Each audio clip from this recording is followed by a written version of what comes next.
Hello, everyone. Welcome to another John Brooks technical webinar. This is metering and dosing today, and my name is Stefan Fediw. I'm a technical sales rep with the John Brooks company. Today, with me, as usual, will be Chris Chapman. How you doing, Chris? I'm good, thanks. How are you? Good. He is also a technical sales rep with the John Brooks company. And today, we have a special guest, Liz van der Leek. Hi, Liz. How you doing? Doing great, Stefan. Thank you very much. Great. Liz works with a lot of our metering applications, so she's the perfect person today to have on this webinar. Before we go forward, just want to say a special thanks to our engineering department, John Brooks engineering department, in particular Sergey Pertsenko, who gave a lot of input and a lot of drawings and a lot of good stuff here to help us out. So thanks a lot, Sergey. Really appreciate it. So who is John Brooks? We were established in 1938. We're a privately held Canadian company, very proud of that. Over 200 of us across Canada. And we're a full service national supplier of pumps, filtration, spray nozzles, custom skid packages, specialized valves, and pressure vessels. And just to add something else in here, we know a lot of organizations out there, consultants and private organizations are doing a lot of internal training. And we definitely would like to be part of that internal training. If you think we could bring something to the table. Here are some of the cutouts from some of our training that we've done in the past. And, you know, it ranges from hydraulics, filtration, pressure vessels, and heat exchangers. So give us a shout and we'll try and help you out. Okay, so what we'll discuss today is accuracy, precision, and repeatability. This is a big thing in metering and dosing. And believe it or not, we're going to talk about catapults, broken calculators, and finally pumps. You got to stay with me. Quick review of several metering pump designs. Okay, we'll have a quick review of the different types of metering pumps that are available. And then some typical metering skids and components. Polymer dosing, we'll talk about that in particular because it is quite popular. And then some pH control. Okay, and as always, this will appear on YouTube in the next couple of days with the rest of the John Brooks webinar series. All right.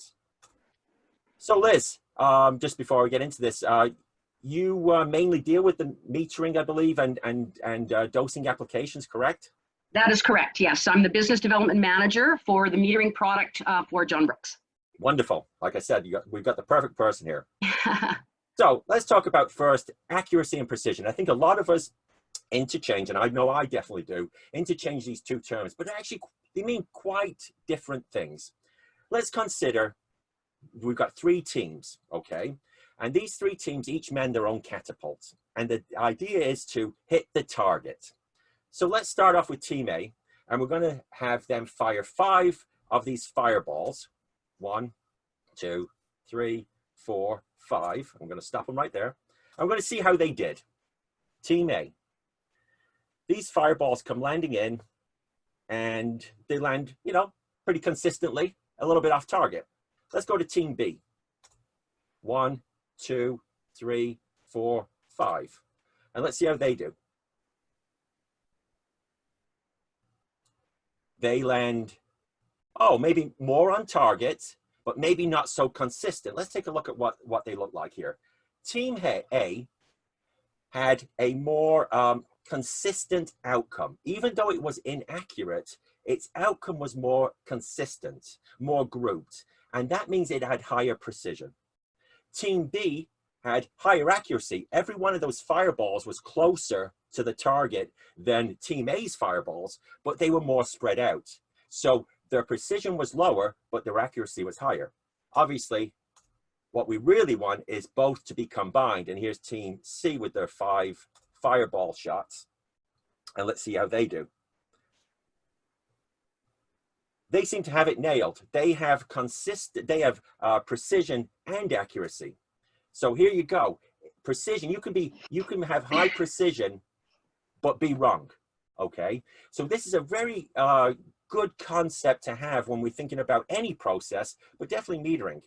So just to drive home the point, we've got 2 calculators here. The one on the left will always add 1,000 to the right answer and then display that number. The calculator on the right will always add between 1 and 5 to the right answer and then display. We don't know how much it's going to give each time, how much it's going to add, but it's going to be between 1 and 5. Well, we know for sure that the calculator on the right is of higher accuracy. Hey, you are going to be always closer to the number, the correct answer, with the calculator on the right. But the calculator on the left, if given enough information, is a very usable device. If we just put a little sticky note on it saying, hey, this calculator is always off by 1,000, then this can give us a real good, it's a good device. We can use it. The precision is high, the accuracy is not so high. So what does this have to do with pumps? 3 important factors to metering pumps: accuracy, repeatability, and linearity. Stop me if I say anything wrong here, Liz. No, you're right on track, Stefan. Okay, good. So we have a pump and it's pumping. So on the suction side, we've got a change in volume. These gears are increasing, they're opening up and therefore creating a low pressure. And atmospheric pressure, tank pressure, system pressure pushes the fluid in. Then the fluid goes around the outside, being pushed by the gears and then squeezed out the middle because now those gears are meshing. And if I were to put a flow meter here and we would take a look at the flow, we would look at 2.14, and then that third decimal place is varying, right? It's varying between 0.008 and 0.005, but it's somewhat consistent. So whether this is accurate enough or not, that's a different story. The accuracy could be found out by other means, but this is the value, this is a set point, this is the accuracy right at this moment. Now, what would happen if we were to speed this pump up? Okay, let's do that. We're going to speed this pump up. Obviously, if we speed the pump up, we should get more flow, and we do. Now on the left-hand side, we've got 4.3 something. And if we remember what the old value was before we sped the pump up, it was 2.146. Well, repeatability comes down to this, and correct me if I'm wrong, Liz. Yep. It is now, when we go back to the original speed, will we get something similar, or how close will we be to that 2.146 blah, blah, blah? And if we do go back, we can see now the repeatability is that difference, what we found, the percentage difference between what we had before we sped the pump up or took the pump to a new operating point, however we did that, could be applying back pressure, whatever, and then bringing it back. That is repeatability. Finally, linearity. Linearity has a lot to do with positive displacement pumps. Essentially what we say is, and let me go to this next slide, is with a positive displacement pump, the speed increase or percentage increase in speed or cycles should be proportional to the flow rate. So if I'm doing so many liters per second right now and I double the speed, if this is a linear situation, a linear pump, then we should get double the flow. Now, many times under certain circumstances, the wrong type of pumps being used, high viscosities, low viscosities, high delta Ps, we can sometimes get this. And the pump may be linear to a certain part of the curve, and then it may drop off and become non-linear. And Liz, if you want to explain that again in a different way, I don't mind. But if you could comment on this graph here and API 675, that would be great. Sure, absolutely. So API 675, I mean, I'm sure in the pump world, we are specific, or, familiar with API specifications. So API 675 is an industry standard specification, and it's specific to controlled volume positive displacement pumps. So metering pumps. What sets API 675 different than, say, 674 or 676 for rotary gear or reciprocating style pumps is these 3 things: accuracy, repeatability, and linearity. So API 675 ensures that when we're dealing with accuracy on a metering application, we will have no more of a deviation, plus or minus, off of our set point of 1%. When it comes to repeatability and linearity, we will not deviate off of those points. So our repeatability will come back to our set point within a plus or minus 3%. And our linearity, again, as this curve is showing, will not deviate off of that linear curve of a plus or minus of 3%. Okay. Does that help? Yeah, good. So in let's say a commissioning, let's say, and this is being specified, you know, the API 675 and these portions of it, does this normally get tested at site, or is it just something that the manufacturer of the pump provides data or test data, and that's good enough, or is everything always tested on site to make sure that it reaches this these guidelines, these regulations? Yeah, the pumps will be tested to either a 3-point or a 5-point test, like a 0, 25, 50, 75, and 100%. Okay. Before they leave the factory. And then during commissioning, yes, they will definitely do some confirmations as part of the commissioning process to make sure that they're not deviating off of those API 675 parameters. Okay, wonderful. Thank you. That's great. Okay, let's get into the pumps now. Let's talk about volumetric efficiency. It's really important in positive displacement pumps. Let's look at a real simple positive displacement pump, a piston or a plunger pump. Essentially what we have a cylinder, and we have a plunger that's going to move up and down. And on the left-hand side, we have a discharge valve, whether it's a check valve of a flapper style or a ball valve. And on the right side, we're going to have our suction piping with our suction valve. So what's going to happen? Well, let's start up with the upstroke here. Well, as we increase the volume, as we bring that plunger up, we're going to increase the volume inside of this cylinder. And as we increase the volume, we get lower pressure, okay? All those molecules are more spread out now, and therefore there's not so much pressure. And that means that atmospheric pressure, tank pressure, system pressure will push the fluid from the right side at a higher pressure into the cylinder where there's a lower pressure. Remember, pumps don't suck, they create a low pressure, and atmospheric pressure, tank pressure, system pressure, something from the external will push the fluid in. Fluid has no tensile strength. Then what happens is we get the opposite. We squeeze that liquid, we reduce the volume, and therefore increase the pressure inside of that vessel. And that checks the suction check, or it should, let's hope it does, or we'll be pumping in reverse, and it opens up the discharge. And obviously, hopefully there's enough pressure there being developed to overcome any of the losses in the discharge. So that continues stroke by stroke, over and over again. That's a cycle. Every cycle, we're going to move a certain amount of fluid.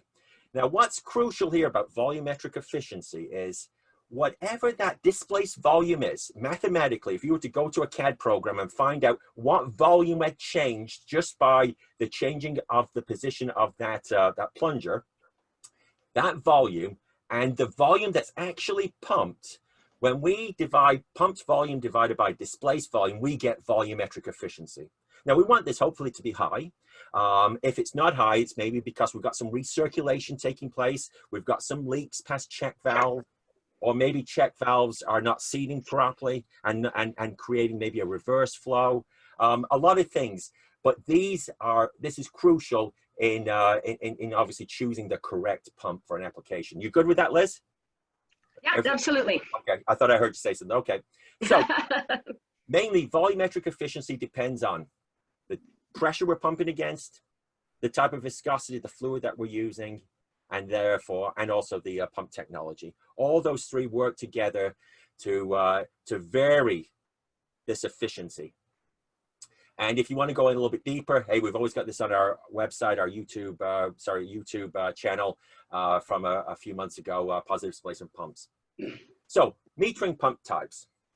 So obviously they have to be positive displacement for many reasons, but centrifugal pumps are not constant flow. We cannot guarantee a constant flow at varying heads. So let's first talk about the hydraulically actuated diaphragm pump. So here it is. And essentially what we have is, let me get it moving here. What we have is we have a shaft that moves backwards and forwards, more or less like a piston. And what it does is it displaces the oil. Okay, it pushes on the oil, and that oil pushes forward and pushes and deforms the diaphragm on the front side. And then when it draws back, it creates a void, a low pressure, and atmospheric pressure, tank pressure, system pressure pushes down on the fluid in the suction side and pushes it up into the pink chamber there. And I've got this in 3D, so let's take a look in 3D.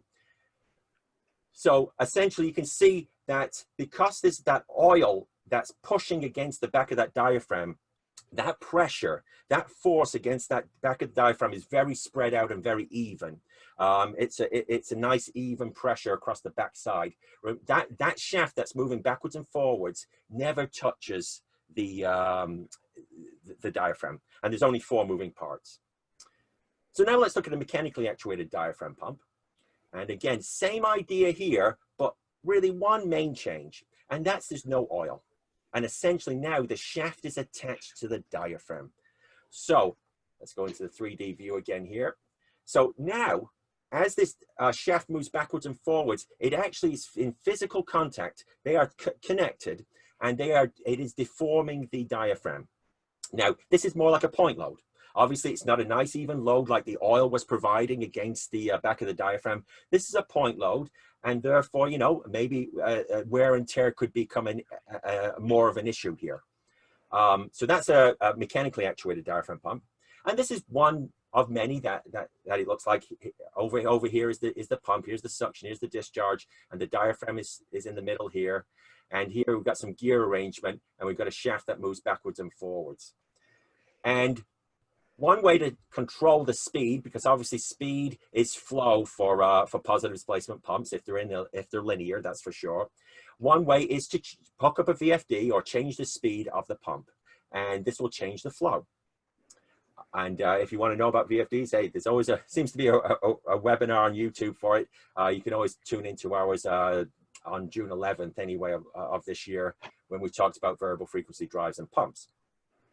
So with this particular pump, there's another way that we can control the deformation of that diaphragm, and that's with stroke control. And right here, there's a manual stroke adjuster.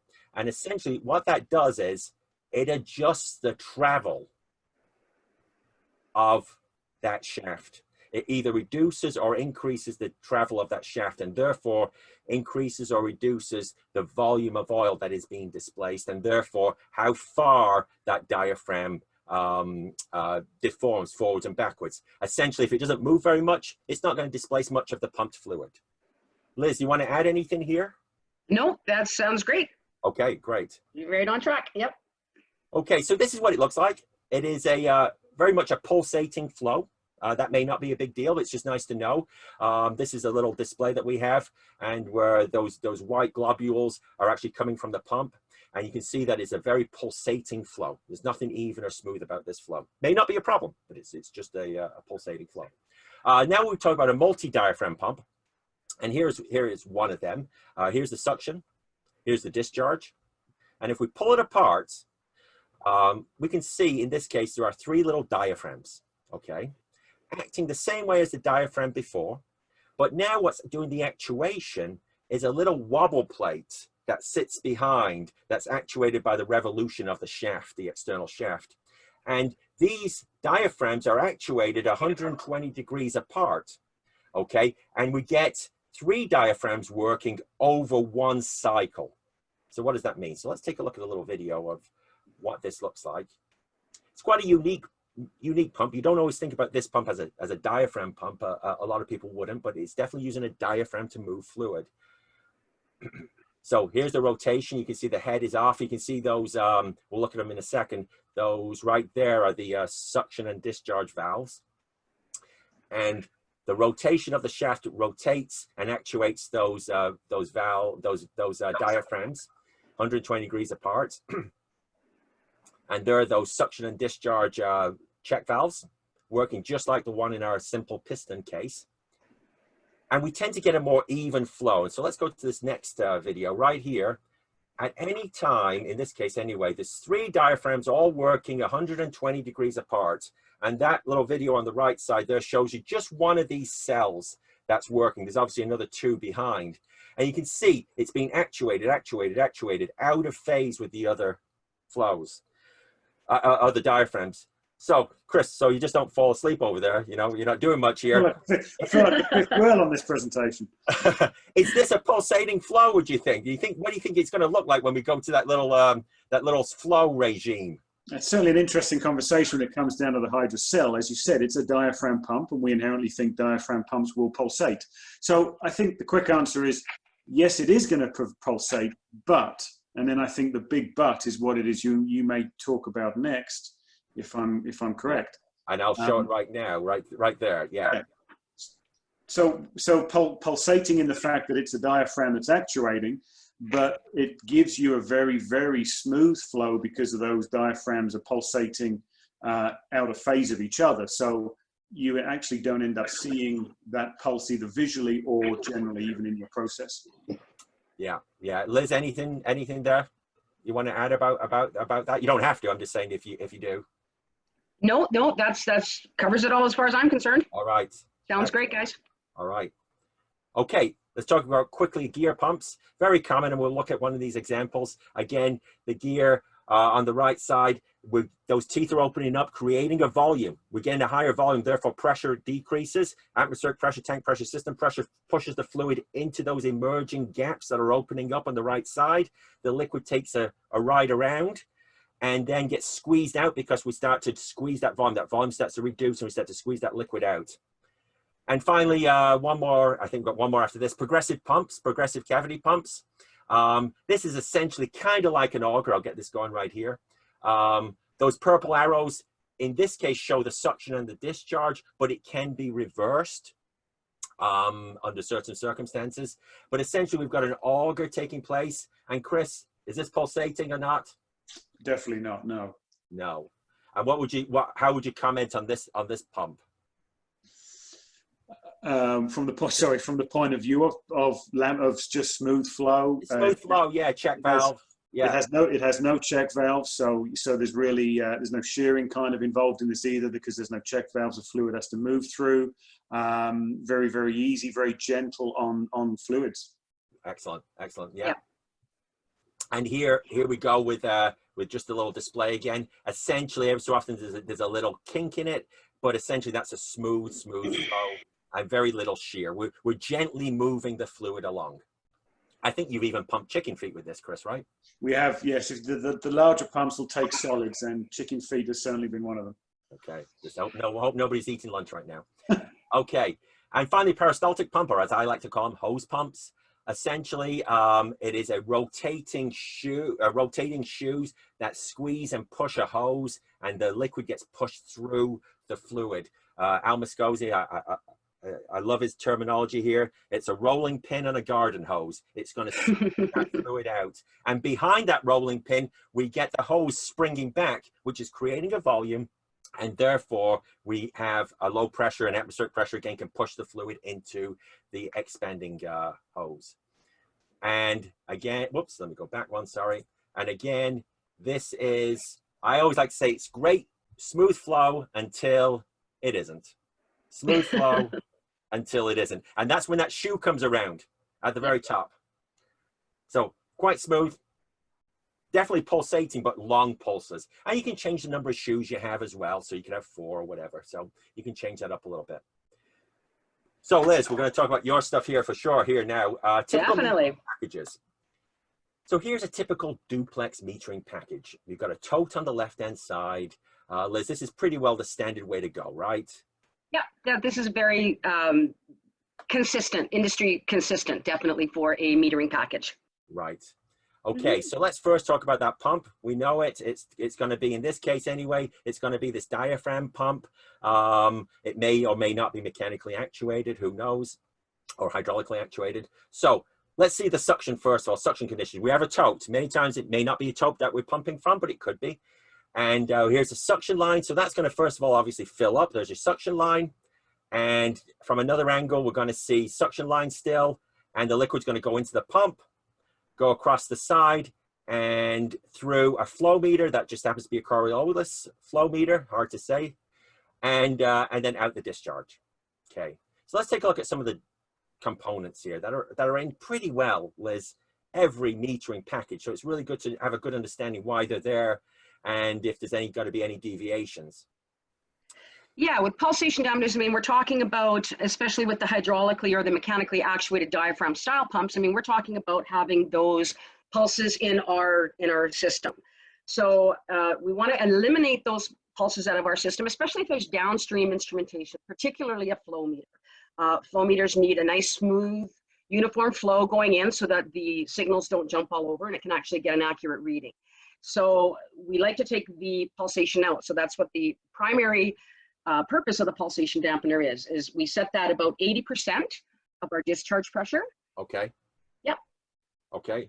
And actually, that's good to know here. Just a quick review there. Hey, we've got something that's pulsating. Obviously, many of the positive displacement pumps do. And like Liz said, hey, we're going to have a shock. We're going to have some kind of a shock. It may not be a big one, but it may be. We you know, depending on the system. And that shock can be taken out essentially by putting some kind of a vessel that's charged with air or nitrogen, and that's going to take that shock away. Okay, it's going to allow to absorb that shock energy, and the pipe isn't going to see all that shock. And like Liz said, you know, they're usually mounted very close to the pump, closer the better, so you don't get those shock waves in between. And the sizing, Liz, it's pretty well industry standard. There's some sizing, special ways to size these as far as, you know, type of pump and how much dampening you want to do, right? It's pretty straightforward. That's correct. Yeah. Okay. And again, as Liz said, you know, you usually charge with the nitrogen or the air to about 70 to 80% of the maximum discharge pressure that the application is going to see from that pump. And again, if you overcharge this, you're in trouble, because now you're going to hit a high charged volume that isn't going to be able to absorb anything. It's just going to bounce it right back. So more is not always better. So you've got to be really careful. You've got to probably be ready to tweak on site, right, Liz? You might have to tweak that pressure a little bit on site under site conditions. Yeah, that's correct. So yeah, if we overcharge on the top, well, you know, one of the things that can happen is overcharging that bladder is going to move down, and it's actually going to block the inlet of the dampener, which essentially, you know, basically is going to render that dampener useless. And also when we're dealing with high flows and high pressures with a pulsation dampener and we overcharge on top, then the actual bladder, it can absorb the pressure surges and can actually cause that bladder to rupture. Wow. So I want to be really careful about not overcharging our dampeners. Right. Wow. And they're just talking here as far as the startup goes. This is obviously something that is checked, you know, it's part of the checklist. Is this functioning? Is this taking out the pressure spikes, correct? That's correct. Yeah, that's part of the commissioning checklist, absolutely. And I was going to make another note there, Stefan, that as far as the installation of the dampener, you were saying we want it as close to the pump as possible. There is a rule of thumb that you don't want that dampener any more than 10 pipe diameters from the pump discharge. Is the optimum, you know, location where we want to place that dampener. That's pretty close, actually, when you're thinking about, you know, 1 inch pump, 1 inch pipes. Okay, if we could move on from pulsation dampeners, there is a question that's worth answering right here. Okay. How common are suction pulsation dampeners, and when are they used? My thought is, you know, really only if you've got some acceleration head to deal with. I don't know whether you guys would have any different opinions on when you use a suction pulsation dampener. What do you think, Liz? Yeah, I would say that definitely in the case if there's a poor suction condition and we're dealing with, say, you know, high vapor pressures and we're below that net positive inlet pressure that we want for that diaphragm pump, we, you know, could see a dampener installed on the suction side, and then it would be basically a suction accumulator. Yes. Yes. Yeah. And then one other pulsation dampener question. If the suction pressure can vary within a wide range, how is the pressure of the discharge pulsation dampener set? Well, that's a good question. Yeah, so your discharge pressure could change. Well, really, I know, because a positive displacement pump is kind of like two systems in one. Yeah. Your discharge pressure, right? Your discharge pressure is always going to be generated by the head and the friction on your discharge side. So whether you drop off on your suction side or not, it makes the delta P of the pump different. But the pump, in order to still get the same flow, which it's trying to do at a certain speed through the discharge, then the discharge pressure will always have to be the same. I agree. Yeah. Liz? I agree. Okay. That's a good question. Good question. That was a brain teaser. Good question. I sweated there. I did sweat for about 20 seconds. I was thinking, oh my goodness. Gotta love those. Living on the edge here. Okay. So obviously now we have a discharge flow. It goes out the top side. But what happens if there's an upset? And obviously with positive displacement pumps, we've got to remember, no pump likes to run against a closed head, but especially a positive displacement pump. So we've always got to have some kind of way to relieve. And Liz, this is probably the most important part. We wouldn't even ship a package without this kind of a relief valve in it. That's correct. Essentially what we have is some kind of a relief valve that has got some kind of internal pressurizing device. Usually it's a compressed spring that is adjustable on the top or somewhere that we can adjust the what's called the cracking pressure. And if that cracking pressure is, if we get to that cracking pressure because we've generated too much pressure because there's a closed valve, then it's going to open up, let's say, that spring, and it's going to allow bypass to take place. And normally this bypass, it could either go back to tank or it could go back to the suction of the pump, depending. There's, you know, the going back to the suction of the pump can also raise some issues as well. You start to heat up that fluid if we do it for too long. Calibration cylinders. Interesting here. Here's a calibration cylinder. They're usually, again, Liz, if you want to go through this, that's fine. I'll go through it and you tell me where I've gone wrong here. Calibration cylinder, it's a check. We've got a flow meter, we've got our data from our pumps, but this is a true physical check. Sometimes, you know, you just want to open up the door and make sure that it is snowing outside. Here's the same thing here. This is a true check. So how we're going to work this is, here's some calibration cylinders. We'd have to have the system obviously flooded above the calibration cylinder, which is sitting right here. And what we would do is we would make sure the pump is turned off, and we would open up the valve that's feeding from the toe to wherever, and we would fill up this calibration cylinder. It's vented on the top. And we would fill this up to a certain level, and then what we would do is close the suction, so we're not getting any more flow from an outside source, and we would then start the pump. And we would use a stopwatch, and we would find out how long it takes to pump a certain amount of fluid out of this calibration cylinder. And that way we can say for sure, unless there's a leak in the system somewhere, that this pump is truly doing what we think it's doing. Would you not agree, Liz, there? I would, yeah. We would start that, yeah, run those calibrations at, you know, starting at 100% stroke rate. And typically we do calibration, it can be anywhere from a 1 minute drawdown or a 30-second drawdown. Okay, so you don't say I'm going to draw down until I move 1 liter. You keep the time consistent, and then you have the volume that's a variable. That's correct. And we've got a representation of volume over time. Okay, perfect. And again, you can't beat simplicity here. I did want to make one more comment Yes. on the calibration aspect, Stefan, if I could. I mean, we do really, I mean, it looks like a very simple process doing this manual calibration, but as you mentioned, having like a flow meter in the system, or if we're dealing with signals, one of the great things to have the manual double check in your system for is if you are starting to see that variance and that drift off of that plus or minus 1% accuracy, that could be a really good indication to your operations and your maintenance to maybe look at a maintenance issue that could be happening with the system. There could be some buildup in the flow meter. There could be, you know, some things that are giving an indication of why that signal is starting to drift. So it is something that we really feel strongly and recommend that, you know, we should have in a system. And Liz, it's not going to, as a percentage of the whole system, we're not adding many dollars here for. That's correct. Yeah. It pays for itself. Let's put it that way. I would agree with you there. Yeah. I have a question. I think it's more to do with the sizing of a calibration cylinder. Okay. So the volume of these calibration columns is based on the design flow rate times 1 minute. Okay.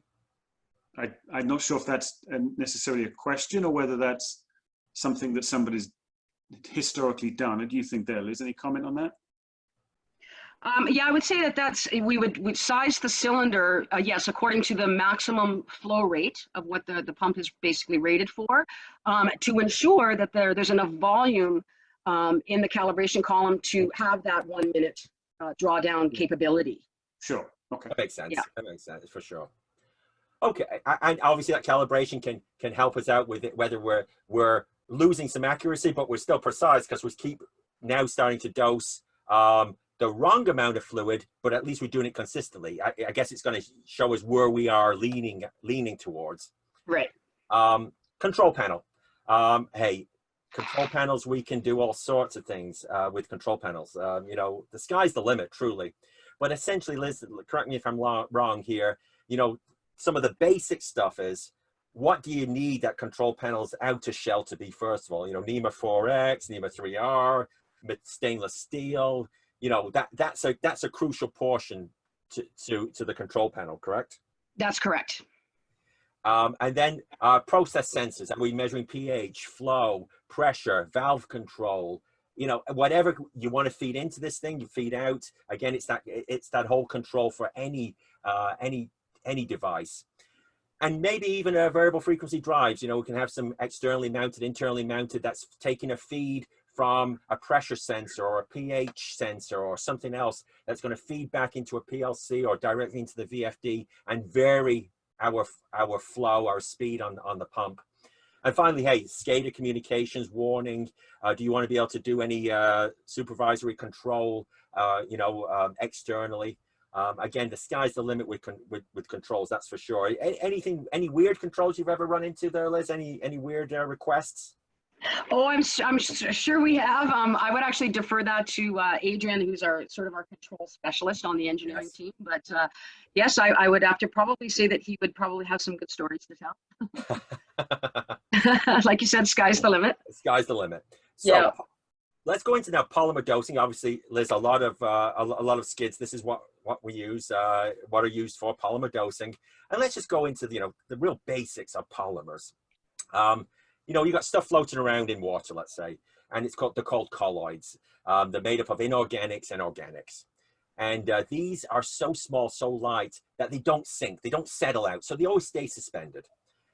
So we can tell how much of this stuff there is in a sample by its turbidity. Obviously, the increase in colloids, the more murky or cloudy this liquid's going to be. So we've got that increase in turbidity. So if we introduce a flocculant, we can get rid of these, or get rid of a lot of these colloids, or at least bring them together. And the way it works is colloids in general, municipal anyway, tend to be negatively charged. And polymers are many types of polymers out there, but the ones that are used many times in municipal applications are positive charged. And here's a little example of two murky solutions with lots of colloids in them. And polymers added to the right side, mixed up well, and then it's left for about 10-15 minutes or so. And you can see what's happened is those polymers have attracted all those colloids and become heavy and sunk to the bottom. And therefore, now we can start a process of getting rid of these impurities. Now, remember, polymers are expensive. So we've always got to be, mindful of looking at and changing our process. Right here, we have a treated sludge that's obviously coagulated. The flocculant has formed because of the polymers, but we see that cloudiness in the water still. That's probably an indication that too many polymers were used. Again, hey, you overdose, you don't have to worry about some things. You don't have to worry about underdosing. But again, it is a waste, and with a skid that's maybe got some feedback and some fine control, we can maybe get rid of the waste of these polymers. Too many polymers used. So polymers are long chains. Obviously, we want to treat them kind of gently. We don't want to chop them up. So here's a polymer dosing skid from our past here, and essentially the polymer comes in, just like before on the suction side. Again, we're using that same single acting diaphragm, and it goes to a mixing chamber up top. And at the same time, we have a water supply that also goes into this mixing chamber. And here is where the polymer is activated. It's from concentrate on the left-hand side. Nobody wants to be shipping around, diluted polymer. We'd rather just ship around the good thick stuff, easier to ship. And then we can dilute it in this mixing chamber. And then finally, it goes out as a mix. Mixing chambers, Liz, they're pretty straightforward as far as, what's in, what's out.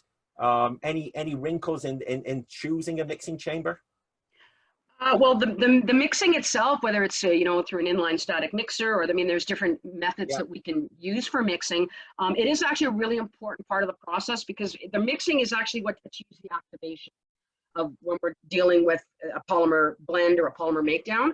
We've got neat polymer, we've got water, and so that mixing portion is really critical to I guess the quality of the end product. So it is a very, you know, important part of the process, most definitely. Great. And then at the bottom here, we've got just drains and bypasses, pressure reliefs that can drain back to some tank or wherever else if the system ever needs to be drained. Obviously, a positive displacement pump, again, we need some kind of a relief if valves get closed. pH neutralization, again, basic grade 11, grade 12. You know, you add an acid and a base under the right concentration and the right amount, and they'll neutralize each other and just create essentially salty water. This is called a neutralizing reaction. Here we have a sodium hydroxide duplex metering skid. Liz, I think you started this up a few months ago, or a similar skid to this, correct? Yes, actually. Yeah. Yep. And here it is. A couple of nice features to this. Obviously, sodium hydroxide is not something that you want hanging around and hitting people in the face if there's any issues. So this is a small flow. 0.02 to 3.2 liters per minute was the kind of range. All PVC piping. And what was nice about it was there were Lexan doors and view panels throughout this. So it was nice. You know, the operator could see what was going on, read the calibration, read the meters, without actually having to be kind of. They had something between them and the process, which was nice. A spill tray at the bottom there, and here's the suction. Here's the suction recirculation bypass. So again, we'll go inside in a second, but essentially if something happens, as an upset happens and we go to a high pressure situation, this will bypass back to wherever, tank or wherever else. And then we've got the discharges, dual discharges on the top side. And if we lift the enclosure off, we see the meat and potatoes here. We've got the flow meters and the flow transmitters. The gear pumps again here, these were gear, not diaphragm pumps. And let's take a look at the suction side here. So this is a duplex situation. Each of the gear pumps shares a common suction header, but then it tees off. And so let's get rid of the pumps and see what's going on here. Let me just rotate this around here. So you can see in kind of 3D space what that suction looks like. This was the suction flange that was exposed on the outside on the left-hand side of that of this package. And essentially what happens is liquid comes in, and depending on which pump is pumping, it's going to draw through into each pump individually. They can be individually isolated. I did not change the valves here, unfortunately, so they all show open, but they wouldn't be normally. So here again, on the suction side of the pump again, we'll have a gear pump. It's now opposite, rotating in the opposite way to what we were seeing in the past here. So we're going to have liquid pumping from left to right. And then finally, on the discharge side, let's take a look at the discharge piping. It looks like a bit of a mess, but remember, it's a duplex system. So what's on the left is pretty well repeated on the right. And we've got our discharge coming off the discharge of the pump into the piping system and out the discharge. Again, the valves aren't being changed in location, but there you've got a flow meter, you've got a pressure relief valve, you've got a pressure sensor, you've got a gauge for manual pressure reading, and you've got obviously two pumps there. Whether this was for redundancy, Liz, I would imagine it probably was. Yeah, that's correct. Or pump A, pump B. Yeah. Yeah. And eventually right here, if anything happens with the system upset, we have a relief setting right here that can relieve back to that flange that was near the suction that I pointed out to begin with. Again, that could relieve back to tank. Again, that's a crucial portion here. We've always got to be able to relieve these these high pressure situations, or else something else will blow. So kind of to wrap it up here, you know, what is needed to start a metering skid design? Whether you come to John Brooks, we hope you do. You know, we've got application sheets, and we definitely would be willing to send these out to you to kind of give you a guide if you are looking at any metering application. We'd help you out. For me, Liz, you know, just looking from a pump perspective, very basics, you know, purpose of dosing, the, you know, what are we trying to do? Flow and head, the hydraulics, material compatibility, control narrative, what do we want to do from a control perspective? You know, Yep. what else would we need, Liz, you know, to attack a metering application? Yeah, I mean, I guess we would want as much information as the, you know, from the upstream, downstream process standpoint of where the system is being installed. Definitely, we would want as much information as to, like you said, the control narrative and exactly what, you know, the accuracy and repeatability of the metering application itself is meant to do as far as what we are communicating within the system. I mean, basically, a metering skid is reacting to some other type of measurement in the system, right? So in the case of a wastewater treatment plant, for example. So we're measuring pH, ORP, turbidity, chlorine residual, that type of thing. So those parameters, when they're converted to a control signal, that signal is what comes back to our metering skid, which is, you know, what will communicate to the system to speed up or slow down and vary that dosing rate. Having as much information as the narrative and how we're going to communicate what our end, you know, objective is, it really is important to allow us to stay, again, within that accuracy and repeatability of plus or minus 1%. Let's say there's someone out there, a consultant that's maybe new to this, or an end user. How far do we go normally in helping with that design? Control narrative from our past experience, where do we cut the line and say no, we don't want to do that, or we'll pretty well help with the whole full design, engineering design if we have to? Yeah, we can, you know, from start to finish. I mean, I guess it depends on the complexity of it. That's a pretty broad question, but I don't think there's you know, necessarily a point where we would say that we can't assist with that. I mean, great. Okay. Yeah. Okay, Chris, are there any questions? We're pretty well finished as far as what we had to present. Yeah, so there's a couple here. Somebody's interested in the pros and cons of stroke control versus speed control, obviously on like the pulsar feeder. I guess for me, from a stroke control versus speed, if you reduce the stroke, it can have some negative impacts on priming versus just reducing its speed. But other than that, for me, I don't know about you, Liz, but it's more from a control point of view. You know, you can, from a speed, you obviously have to have the VFD. But from a stroke control, you could set it and forget it if you knew that that was the stroke that you needed, or you can automate that stroke as well. So I don't know if you have any other input on the benefits or the fors and againsts for both speed and stroke. No, not necessarily. I think that basically covers it. I would kind of make a note that when we're dealing with, say, a sodium hypochlorite situation, sodium hypochlorite, as we all know, is a gassing type of fluid. Sure. So controlling the dosing rate with speed can be a little bit more beneficial on a hypochlorite situation, just because we don't want to reduce, or we don't want the internal area of the reagent head. We don't want to decrease that with a stroking rate. Sorry. Sure. Okay. Tripping on myself here. That's okay. And then somebody's asking about plunger pumps. So we didn't necessarily talk about those, but besides a check valve in a plunger pump system, is there any mechanical design within that pump that prevents reverse flow? Off the top of my head, I would say no. You could end up with some reverse flow. What do you think there, Steph? I would say it's like any other pulsating pump that we could have. Check valves are going to hold. That would be it. Yeah, I don't think you could have some internal recirculation, possibly, you know, through the packing or whatever else. But a check valve would still be required even in a plunger pump, I guess, is the point. Yeah, for sure.